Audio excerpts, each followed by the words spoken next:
Ebintu bya Canary Mugume ne mukyala we bikomyewo mu mawulire. Naye ng'ate ku luno bitiisaamu.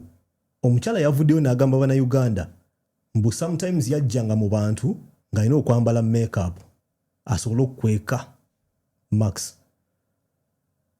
Statement emu gy'akoze edisappointinze bannayuganda bangi nti baamalanga omukuba nga Canary Mugume amugamba abantu banjagala nnyo tewali agenda kubelievinga.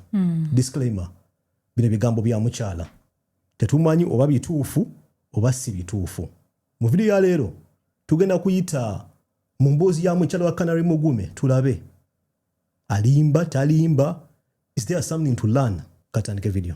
So kumacha omukyala yavuddeyo n'apostinga ku Instagram n'agamba nti there are things you look back to and thank God.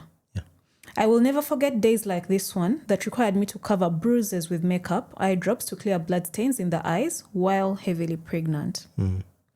My prayers go out to all women, stroke mothers, that are tied down to any form of abuse at the expense of their lives with the fear of how will it look like to the public. Your life matters and your children need to grow up in a healthy environment. Know that God is in control. May he give you the courage and strength to navigate through it. Say no to domestic violence. Say no to alcohol abuse. So eyo post ye yasoose n'agamba nti yejjukanyaamu nti waliwo akaseera ke yali ng'alina okwekuba make-up okubikkirira embale baziyita mbale okubikkirira we baamukubanga empi n'aforcinga ka smile kyokka nga mu kaseera ako yali lubuto.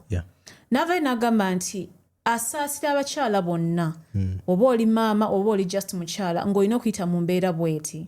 Naye ate era n'avumirira domestic violence n'omwenge n'ebibi ebijjira ku mwenge. Kyanaku nnyo. Ensonga bwe nagikonako mu video sometime back, the 3 W's. Wine, women and wealth. Wine, omwenge. Omwenge